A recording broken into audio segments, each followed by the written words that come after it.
Hey everyone, This is AG. I'm IJ, Um, and we're back with the fact that I liked all the episodes here.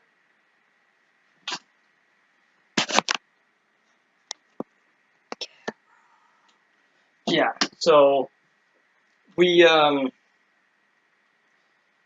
we've been gone for a few weeks, but it's mostly You got because sick. I got sick at the same time the weather got really bad. So I think I passed something on to him. Like I didn't get sick, but that doesn't mean I'm still not capable of getting other people sick. yeah. So recap us on how you felt last week. Last week I was furious. But probably didn't like. I haven't seen the episode. Like I don't watch the episodes that we do. Not because I'm not proud of the work. Like, I always try and stand by what I say. Because, once you say something, you really can't take it back. So I was moving the fan closer because I'm just still not feeling good. Yeah. But I was upset because, the only thing making it so that I wasn't as angry as I could have been, because I could have been fuming at, like, everything about the entire episode. Like, but it was mostly because you felt that Usopp wasn't doing much for the team and instead just continuing with he was killing the team. How do you feel now, though? I still feel the same way I did about that episode, but it didn't hinder my ability to enjoy these ones. Ironically, though, would you have given it a stone if episode 76 was in the set from last week? What do you? Yes, I would have. Okay. It doesn't change the fact that 76 is back to our usual One Piece shtick, which apparently the manga has 5 years left.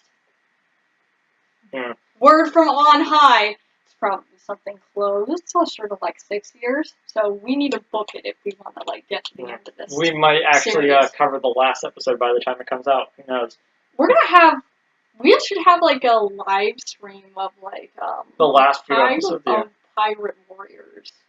Maybe, but we don't really have a way to capture the recording right now. Well, it'll be in 5 years, so. Yeah. To go to episode 76, that was a long intro, which was necessary because it basically covered everything in the last 2 episodes before it. If that's how you know that you're in the home stretch for the end of an arc, that you're in the home stretch for the end of an arc, when the recap is monstrously long. I think that even the show took a break. Yeah. So it's okay, here's 5.5 minutes of just covering what had gone on. Yeah, and then we So I completely forgot about this part of Mr. 5. So he takes out the revolver from before and he starts breathing into the he chamber. Spits into it. No, it's breath. It's his actual air. And when he shoots the air out, it acts almost like a bullet and it creates a concussive blast. Because wind pressure has been known to do that. You can literally kill someone with enough air pressure. But something interesting happened. Usopp decided to burn Luffy's entire shirt off. What would have he done if she had just decided to paint his skin? I don't know. At least the hat wasn't burned. I'm so much harsher on Usopp than I need to be, but thankfully, Miss Golden Week gets bored and she taps out.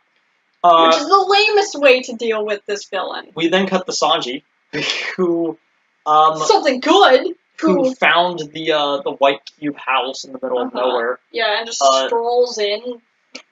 Yeah, around the same time, Mr. 3 is basically back up and ready to go, and he summons his what seems to be ultimate move. And Usopp cowers in a corner. Yeah, it's no, not really. Well, for the first bit, he just stands there for far too long until he can rub 2 brain cells together to realize that the thing in front of him is made of wax. Yeah, but he creates his candle champion, which then Golden Week draws on it to give it strength. To give it strength and blocking capabilities, like painting red on the boxing glove part so he can defend himself appropriately. Mm-hmm. I don't know. I think that's kind of cool. Mm-hmm. Yeah. And so he yells out, "I'm invincible," and the only thing I could think of is to respond, "You're a loony." There's gonna be a lot more. I'm so excited when we don't have to see him for like 10 years. There's gonna be a lot more Monty Python references by the time that this is a series. By the time that these series of 5 episodes, we'll go through the whole bit. In fact, by the end of Drum Island, we should like run out for like the entire course of one Monty Python jokes.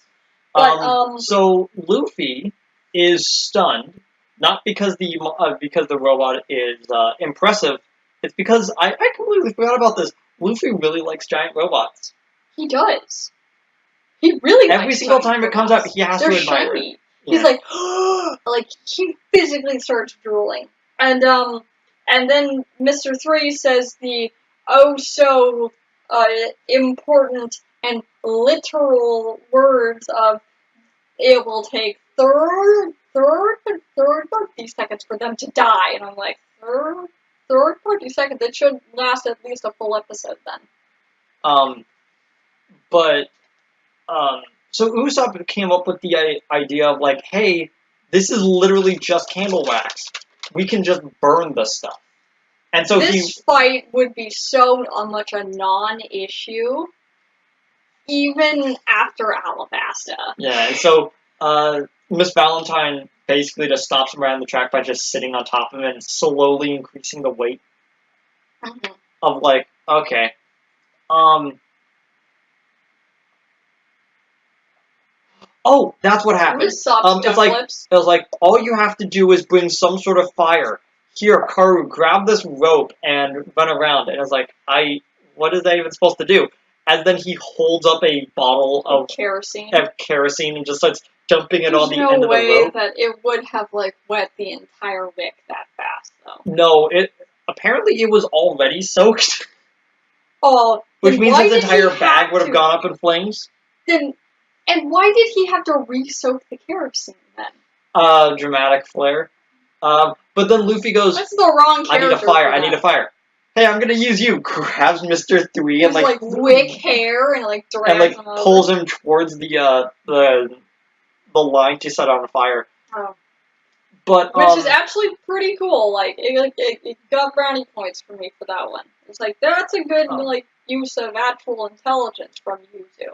Congratulations. So the entire thing goes up in flames, and then Usopp goes, "Oh yeah, I wonder if they're gonna be all right with all the fire." I was like, now you think about this type of stuff. So, Miss Valentine gets really upset, and she goes for her 10,000 kiloton guillotine, which... No, son. Say it like it's actually said. 10,000 kilotine. I thought so. Yeah, the pun is hilarious. Sadly not in the... what are they doing is sadly not in either the manga or the... Or the anime, but it's like that's what it is. It's the guillotine. Come on, actually translate it properly. The thing for it to be guillotine and not guillotine.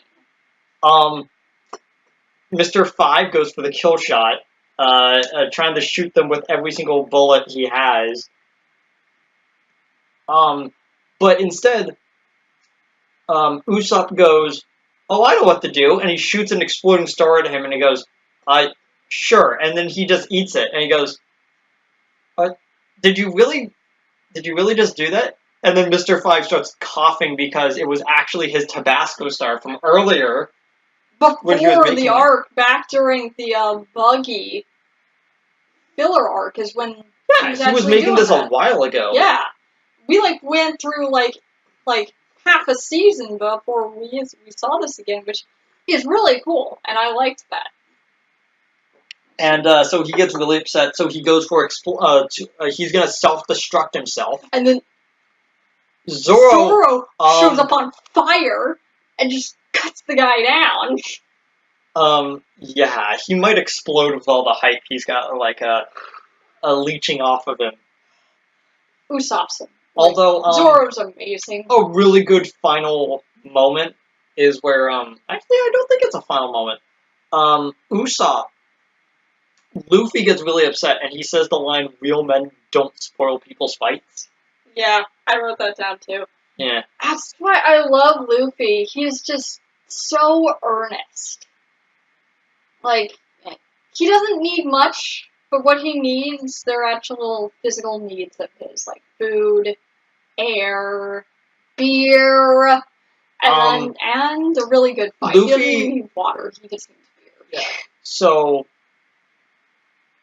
I forget how Valentine is taken out, but she is taken out. I believe it was by Nami and Vivi, right? Right, they jumped out and they thanked Usopp for saving them. So he did only 5% of the work. Luffy, riding on top of Karu, runs into the forest after Mr. 3 because, you know, his really good his suit fell apart after it. So he goes up and is like, I have made a bunch of clay sculptures of myself. You can't tell which one is which. And then Luffy finds him by finding the one who's talking. No. So he stretches his foot out and he kicks him in the face, and it was the real one. And it goes, how did you know? Zooms around his face. A hunch. What? And it's just like, it was such a great moment. It was. Karu then looks over and sees, Miss, did I mention it last week? I did not mention it last week. I need to bring that up. So, I mentioned a while ago that I thought her name was based off of, Easter? That her American name was Easter. No, it was, April Fool's. Which is even lamer. It's really lame. Either way, because April Fool's is a completely different day in most cultures. Side note, is it in October or November that April Fool's Day is the day for South and Central America? It's like a completely different side of the year. In France, it's their summer festival. That it's basically it's the Day of Fools. Like, actual, like, it's like a day for, like, it's the a day gypsies and the Harlem and the Harlequins. It's got like a touch of race. It's got a touch of race. But don't worry, if you've ever watched The Hunchback of Notre Dame, you know exactly what we're talking about. You know what I mean? Like the really cool song, God Save the Outcast that completely gets upshot by. No, that's like a lot later in the series. That's a lot later in the movie.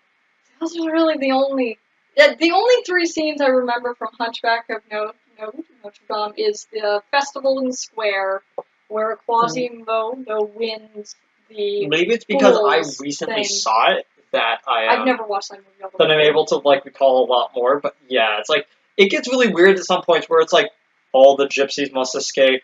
Okay, see you Romanians later. They get captured, right? Because the French are racist. And it's time to burn them. At the stake for being witches. Witchcraft. That film's super dark. I don't know how it got censored. Getting back to the episode, Karu decides to go after Golden Week and takes her out off screen. And then steals her food. Yeah. Which I'm sure Luffy approved of. Because he didn't like her much. Cutting back to Sanji, he is enjoying a cup of tea inside the house. He goes, wait, what am I doing? There's no time to be all fancy like. He pours the tea all delicately. It's like, this is exactly what life is all about. And he takes He probably hasn't had tea in a very long time. He probably hasn't, poor guy. Actually good tea. So he starts leaving when a snail in a box starts ringing at him, and he pulls out the transponder snail and puts it on the table and goes, "Well, hello, you've reached my diner. What do you want?" And he goes, and Mr. Zero's on the other one. Like, I don't think you should be kidding around right now. And he goes, "Oh no!" And why did I answer this phone? He basically began the call in the tone of, hey, this is Joe's dying, or you stab him, we slap him. Essentially. The next episode starts with Broggy basically crying over Dory's corpse. Yeah, he just gets back up and he's like, I must have knocked myself out.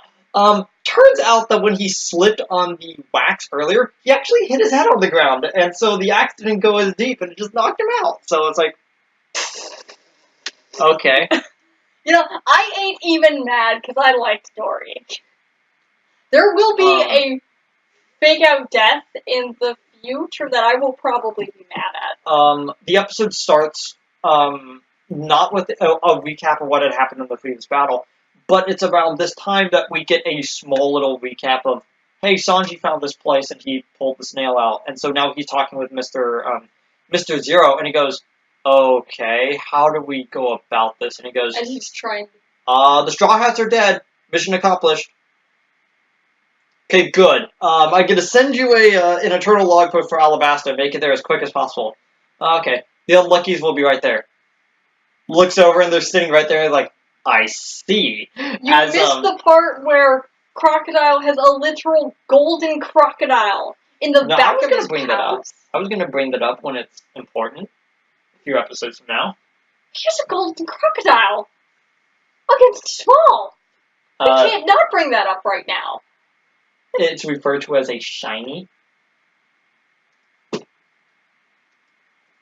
I'm not even mad. I'm upset I didn't do that joke first. So you have this moment where he's sitting there as Mr. 13 and Miss Friday are basically just looking at him as they unleash their weapons. As he's on the phone, he's like, Miss Friday pulls a Gatling gun at him, just starts shooting at him while Mr. 13 rips his clam apart, and they're now bladed fans. Oh yeah. As Sanji has a pretty good fight with them in only a few minutes, in it a minute and a half. It appears that he breaks her neck. Yeah. When he just curb stomps her with his heel. So, I'm surprised. To me, she's dead. He just killed her. She shows up later, I believe, but it's she should be dead. So Sanji goes back to the phone, picks it up, and is like, I guess one of them was still alive. I got him now. He goes, Mr. Hey, just come back here. And there's been this flower. You lied to me, is what he said. There was this flower that was basically sitting in water that he had set there. As he grabs it angrily, and it just turns to dust. And so, also, his powers are ambiguous too, so... He's a Bond villain. He's supposed to be a Bond villain. He leads ahead of a spy organization of information brokers. He's a Bond villain. So, once the phone is hung up, he basically turns over to Miss Sunday and goes, send Mr. 2 after him, make sure he's dead. On the direct path from Little Garden to Alabasta in the most direct path to find them. So and it cuts back to the it cuts back to the rest of the group with the Giants as they're sort of I don't want to say having fun, but they're just sort of reconciling everything, and it's like, okay, I guess our fighting is over for now, as, it was around this moment that I realized that Nami didn't have a shirt on anymore because it got burned. And I'm like, oh. And, I also wrote in my notes that Sanji at all costs should keep the log post from Luffy, because he might break this one too. Because it would be 3 for 3 for the log poses he's broken. Yeah, so Sanji shows up, and he starts accosting Zoro with, hey, did you remember of our competition? And everyone else is like, that doesn't matter right now, where were you? And Broggy and Dory get, all nostalgic and stuff. He lays it all down of, hey, I just took out the Unluckies, and I have the Eternal Log pose, and I was like, okay, I guess we have our heading. And then, but before that, Sanji takes his jacket off and gives it to Nami. after he says, I was like, oh, you don't have a shirt on. That's great. Takes his jacket off and puts it on her. I was like, huh. I was like, I guess he's a gentleman first and a perv second. So that's a close second. He's just as much as a gentleman as he is a pervert. Would it be more elegant to say he appreciates beauty? Depends on the type of beauty. It depends on the type of beauty as he finds out. Yeah. So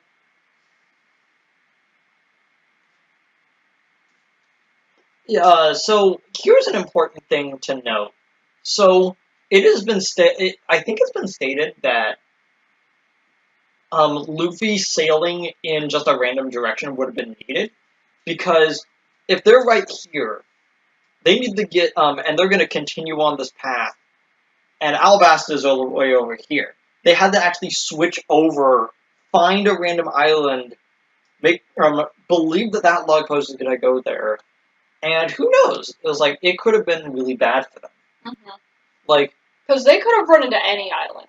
Yeah. Or like a merle or a marine ship. They could have went past it. They could have went past it. And kept sailing on. And there's a ship, and there's like an island in like a straight line like trajectory that. So if they didn't find this this eternal log post, they probably would have been screwed. Yeah. I guess it is sort of a. I guess it is sort of a way to. You know, I wrote something that applies to Dory, and I think it also applies to the Straw Hats. That Elbaf wanted them alive after all. Thanks, Elbaf.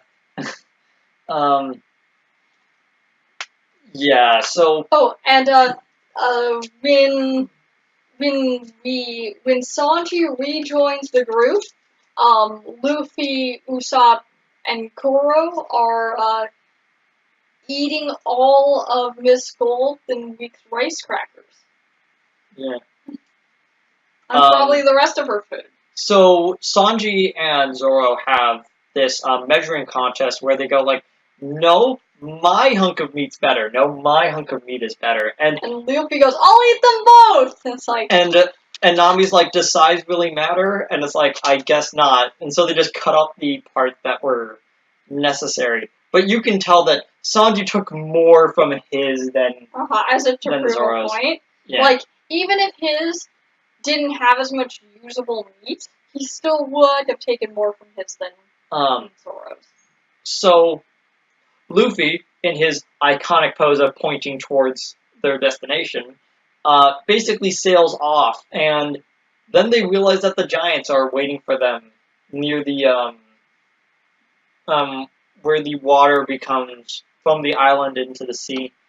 And they basically just reminisce about how it's like, oh yeah, there's this island eater that's over here, so whatever you do, just keep going straight, okay? Don't deviate. And Luffy goes, you got it!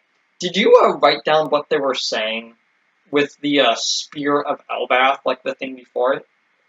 Like, I can't remember, but they mentioned something about, like, slaying the giant snake. So, like, you know, they're very Viking-esque. So it would make sense for them to be referencing Nordic mythology, but... It seems like this goldfish, the only thing I have of it is it's the monster from the West Sea. Yeah, the monster in the Western Sea.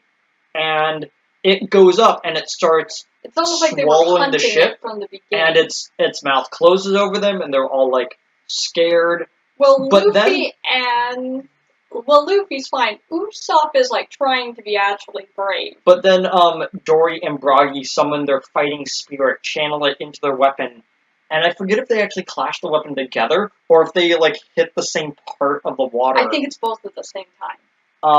But when they do that, a massive jet of water goes right through the fish and shoots the ship out of the other side, just, like, killing this thing. And it's like, okay, that's a pretty good way to end the episode. Yeah, because apparently this thing eats islands whole and then produces makes a new islands in its path. I believe that the Giants called their move Hakuku So Roar, can't pronounce this word. The giant sphere. Yeah. Episode 78 kind of starts.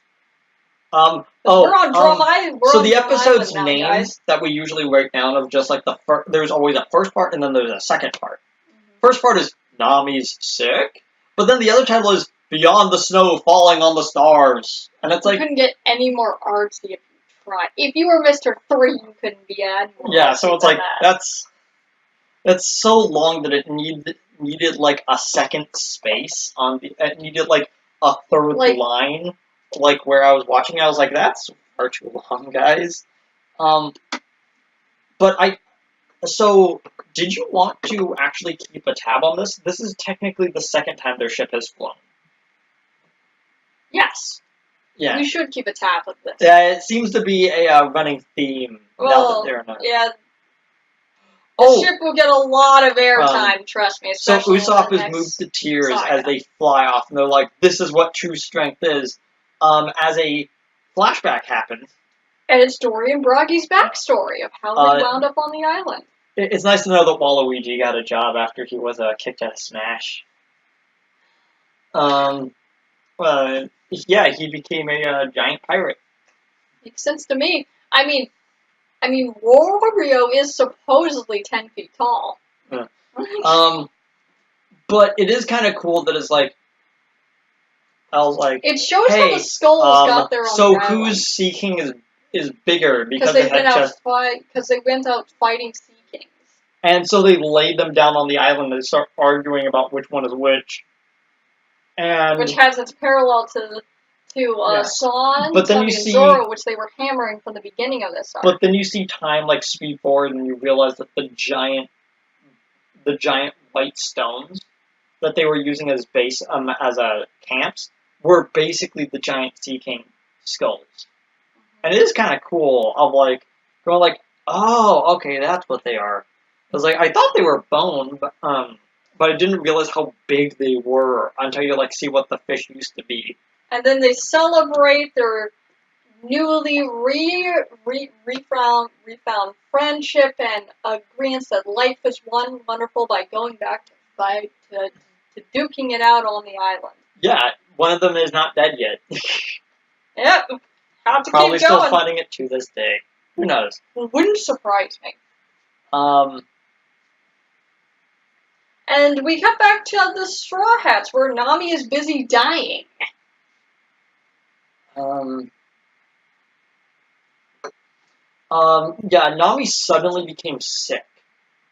And it's like, okay, what's going on? And it's like, well, these type of illnesses, like, come up all the time. And they mentioned it in the previous episode that there were, like, a bunch of insects just, like, going around. And she got stung by something.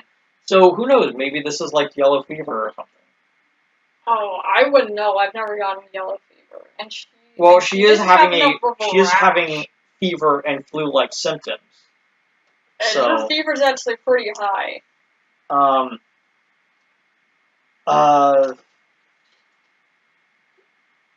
Zoro. So it is kind of neat that Karu is just running around with Luffy and Usopp just doing like really stupid things, and it's like, it's really nice to see that he's integrated into the team now. Oh yeah, fully. In fact, he's a bit too well integrated into the team. And Zoro is working out as his penance for being turned into wax. He's like, I could not cut through that wax from a standing position. I feel a little ashamed. And it zooms out to see his massive weights as he's just doing sword training. I have to get stronger. With things that you could swear would capsize the ship if he set it down.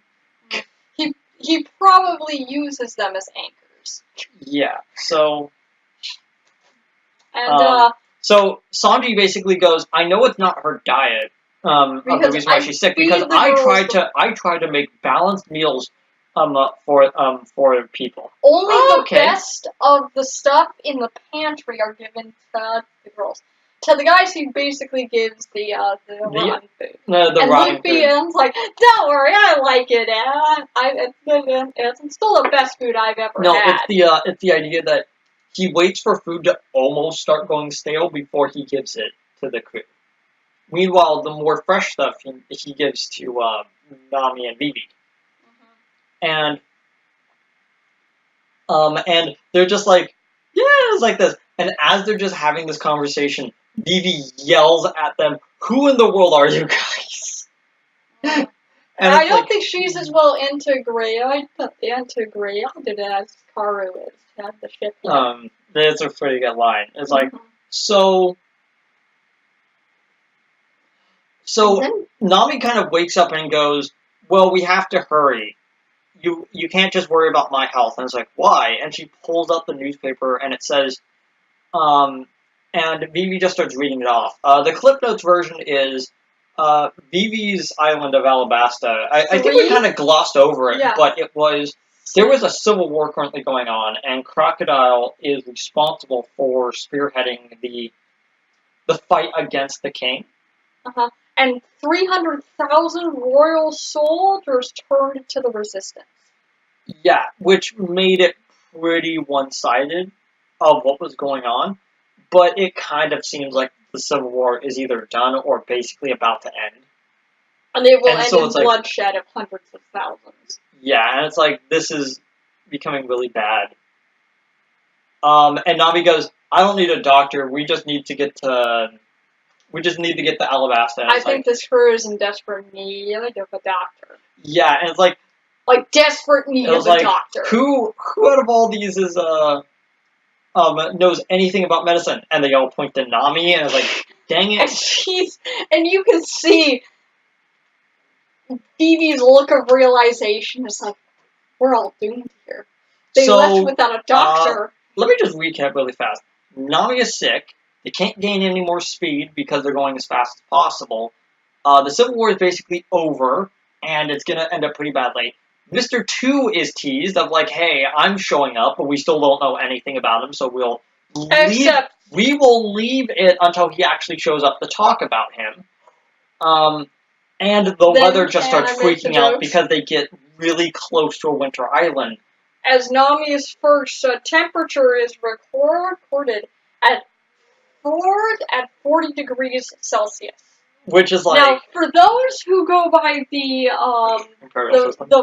imperial system or the Fahrenheit scale, normal body temperature is 38 degrees Celsius. Nami is running the equivalent of 104 degree fever. I've had that before. I've had that before too. I've gotten, how did I get? I think I got 4. I think I got 40. It's terrible. So Vivi, after a little bit of thinking, she basically sits on the top railing of the ship, and she yells down, the safety of my country needs to take top priority, and we need to go there as fast as possible. She then has a little pause and goes, and that's why we need our navigator to help us get there, so we must find a doctor instantly. What a team player. Yeah, and so it's like... her country could be dying by the hundreds of thousands. But it is kind of interesting that it's like, Nami starts getting really sick before this massive winter storm, shows up on the sea. It's almost like it made her fever turn worse in addition to whatever Vivi kind of mentions that, like, it's so weird to see a navigator have such such an innate knowledge of the sea. Just essentially, she is a living barometer. Mm-hmm. She is, in fact. She knows what's when the storm is coming, and she could feel it before anyone else. And it's really useful as a navigator. She has them avoid a Category 5 hurricane. But as they're coming out of it, snow starts coming everywhere, and so so they have to get their winter clothes on. As there's snow at sea level. That's how and so it's like, we must be really close to this winter island.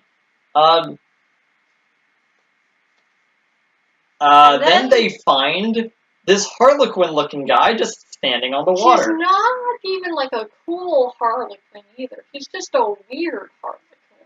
And so, episode 79 starts with Sanji and Luffy basically just looking at this guy, and they're like, okay. I wrote the wrong ship on there. What is that? Boy, sure is chilly today. Yes. boy, sure is chilly today.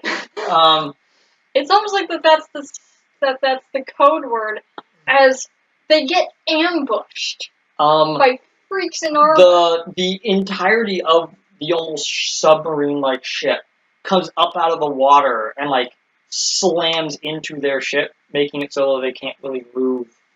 As the ship's captain, It's a trap. Who goes by Waffle, basically steps down, sounding like Japanese Gilbert Gottfried, where he's just like, "Yes, hello, Is everyone." that any different from Waffle's actual personality? Yeah, it's like if Jafar had Iaga's voice. But he was fat. Yeah. And so... And he was as big as the Sultan. Yeah, so he starts coming down, and he's just, like, eating this piece of meat as the entire, like, team is just surrounded by guys with guns, going, like, if you move an inch, you'll be destroyed. They took on the worst. And Waffle is just basically sitting there just taunting them. But then he kind of slips, and he shoves the entire knife into his mouth that the meat was on, and just starts chewing on the knife as well. And everyone's like, And then he starts... Sanji's face is like, what's wrong with this guy? And then Waffle goes, a little more hungry. And his mouth, like, extends... Uncoils like a snake. And he starts eating part of the ship. And everyone's like, whoa, what is going on with this guy? And Luffy gets pissed. He's like...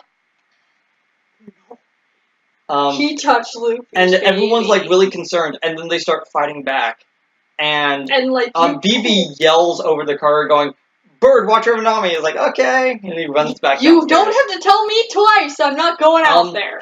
The animation suddenly becomes, like, really subdued. I wrote that down. I was like, is it just me, or did the episode, like, bump up in quality? For no reason. They basically mention you can't stop Waffle.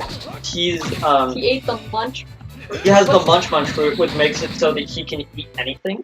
And it's like, oh, okay. And then Luffy just basically goes, sure, and he uses his launching attack to just take Waffle and just shoot him off of the ship like really far. He makes Waffle eat him, and then he uses his physical body as a slingshot.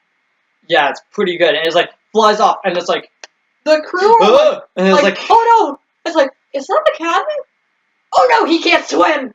So they all were still. So as it starts, they run away. Yeah, they start running away. But then it cuts to several days earlier, in which we see Smoker's ship has finally almost caught up with them, because now they Tashigi has a new sword. And almost gets herself stabbed in the face with it. Yeah, its name is Kashu, I believe.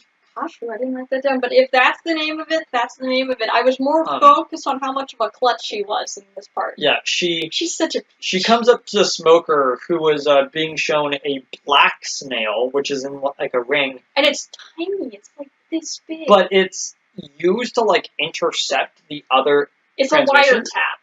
And they're hearing tiny little pieces of information from Sanji and of Sanji's conversation with Crocodile, and it's like it shows how unfamiliar they are with the Straw Hats, that they confuse Sanji's voice for someone else. Yeah, because like as it comes along, they'll be able to recognize voices are the Straw indistinguishable. No, it's almost like your voice is almost indistinguishable when you're on a transponder snail. So they usually only have a one-way communication between transponder snails. And they usually start decorating these things with, like, outfits to be like, this is what the person looks on the other side. And it's like... which is really cool. But then it's like, so now we know 3 things. We know that there is a group of people that are going around with code names. The Straw Hats are heading off with someone named Miss Vivi. And they are going And it looks like that they weren't fully taken out. I was like, okay. And we know that we must head there. What do we know actually about? What do we actually know about this Miss Vivi? I was like, well, I think she's a princess of Alabasta.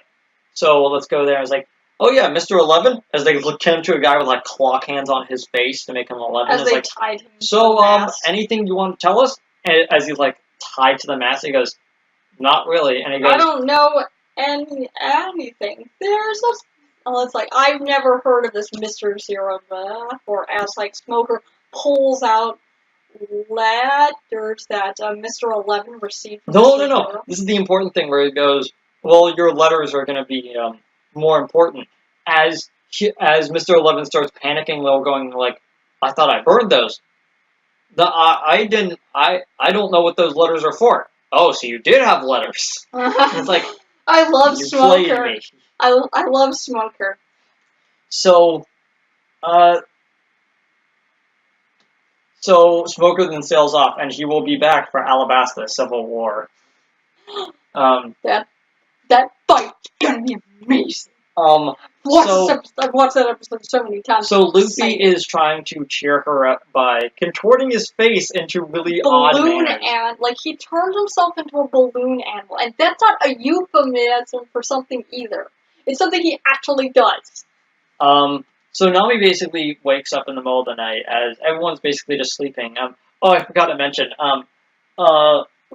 Luffy was thrown against the wall. And one of the paintings fell down and it just like hit him in the head. And when Nami wakes up later, the picture frame is still stuck in his forehead. And it's like,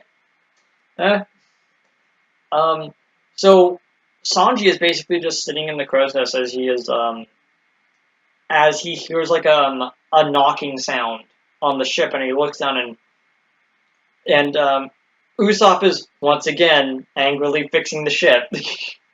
But this time it was damage not caused by Luffy. Vivi basically explains, like, so what is actually going on? Why is there so much ice? And it's like, well, it's because islands have 4 seasons. There is... winter, spring, summer, and fall. All you have to do is call. For reference, Whiskey Peak was an autumn island. Little Garden is a spring island. The upcoming island is a winter island. And Alabasta is a summer one. Mm-hmm. So we basically go through the gambit of the 4 different ones. But she basically says... and that's why the currents are so not only crazy. There, but islands that are near each other could affect each other. So there could be possibly like 14 different seasons that you go... you have to basically go through 14 different seasons to... hop from island to island. Yeah. And so it was like, that's pretty harsh. Like, rapidly switching weather conditions. Which is why many sailors get sick. Yeah. Like, Nami didn't get sick from the climate, as we can clearly tell, but she's still pretty sick.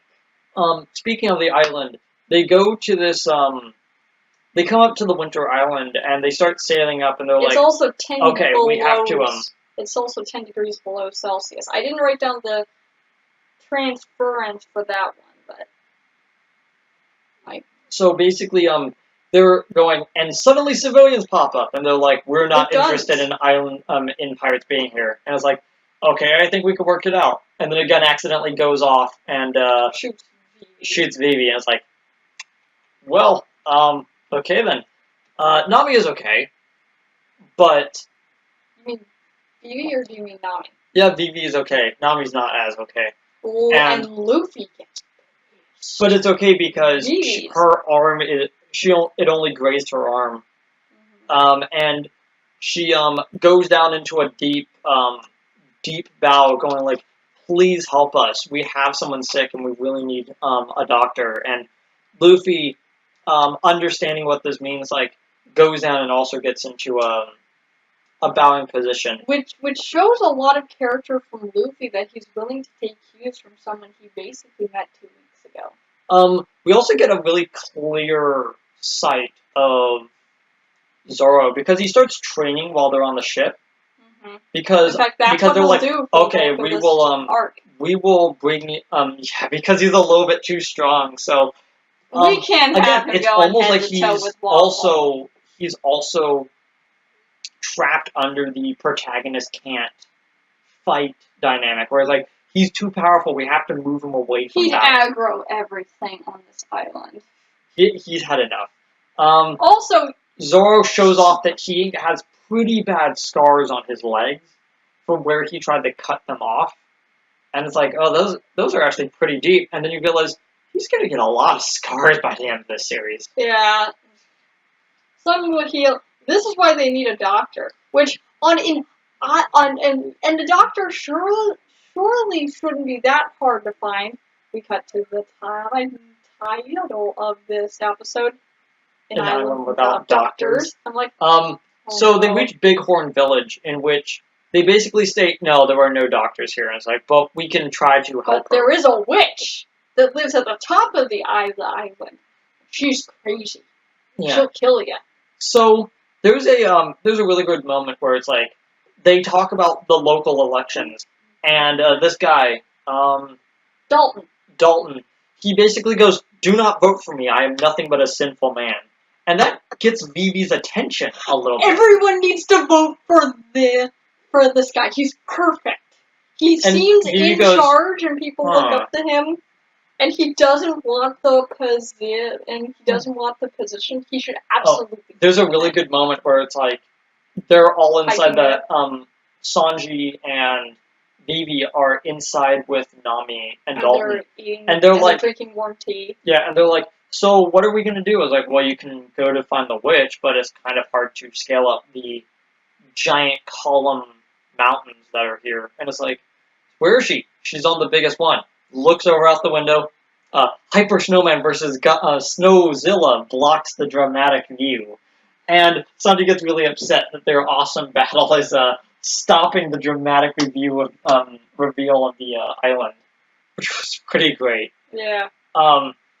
As Dalton starts to get a bit suspicious about Vivi, but he doesn't voice anything.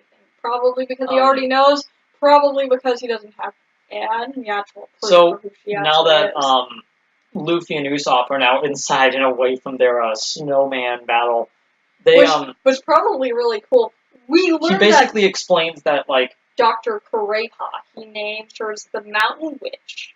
And it's like, she is... who was 140 years old, and rides around in a sleigh with a reindeer.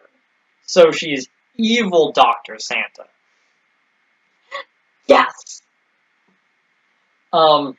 She sounds perfect. So Luffy then goes up and starts basically slapping Nami awake to talk to her because he needs her permission to drag her up the sheer cliffs.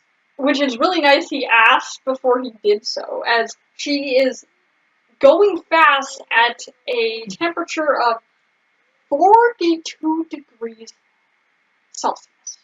She is boiling from within with her fever. So, Sanji decides to come too, just to back him up. Because there were these, Luffy's a klutz, and Nami will die if he doesn't. Yeah. So, Dalton basically goes, remember, there are these really dangerous rabbits that are just everywhere. Look at the teeth! Look at the bones! Yeah, there are deadly, bloodthirsty rabbits that live on this Lapins. They're lapins. Yeah. They're halfway between a bear and a rabbit. So it's like... They're deadly. Yeah. And so it's like, And he gives Luffy a sword. This surely will not end in tears. Whatever is troubling... I'll get to that later. So... Dalton basically stands outside with Usopp and Vivi, basically talking about, like, well, this place used to be called Drum Island, but we basically ditched that name because the country no longer exists, and it's like, oh, why? So this guy named Blackbeard showed up with his 4 allies and destroyed a crew of 5, and destroyed the militia so bad that everyone from the standing military, including their king, retreated. And that king's name was King Wapple. And so it's like, and Vivi gets righteously pissed. pissed. So she starts like spitting. But they also realized that over the snow. They were really close to Drum Island, and their goal is to come back and restart the country. And it's like, don't. He was a terrible person anyway. So this might get a little awkward, considering the end of the episode is that it appears that they are almost there. As we find out, the name of the Harlequin is Chess, which fits with the motif that we've seen so far of King Waffle, and the fact that the mountains look like rooks. Yeah, who knows? So Luffy and Sanji are basically having a normal conversation while they're avoiding one of the Loppins, basically running at them, trying to bite into them. Sanji eventually just football kicks like the Lappin as far away as he can. Turns out that this thing was actually a baby one, and all of the adults are now here. What was that thing doing alone? I don't know, but it does make a little bit to go into Dalton. He's a good guy. He is. He's so cool. But the problem is that he seems to have a personal debt. He wants to make it up, but he doesn't know how. But he wants people to try to forgive him for like everything, and it's like, are you okay? And it seems that everyone has forgiven him except for Dalton himself. And if that's the case, then there's no amount of forgiveness anyone could give him that Dalton cannot give himself. But it is actually... Which makes Dalton super likable because he actually cares about the people on Drum Island. So this was a really good series of episodes. I was surprised with how well I actually liked them because I may be a little biased, but I love Drum Island as an arc. I think everyone kind of likes Drum Island as an arc. In one way or the other. Everyone loves certain things about the arc. This is a great set of episodes to start out this arc. Has stepped up the combat at least. And the animation is slowly beginning to step up as well. There was great plot between the episodes. Really high stakes. They were able. They got out a little bit of lore about the islands to kind of flush them out a little bit, showing that not. They also showed up that islands also don't always have to have a king on them. Mm-hmm. Because they were talking about an election, and I don't think that you elect kings. Yeah, it's almost like... I didn't vote for you! Yeah, because why would they go back to a king-based system if they thought that system didn't really work out for them last time? So it's like, okay, have an elected official, that might work a little bit better. It was probably Dalton was the one who suggested that after the people probably tried to make him their king. A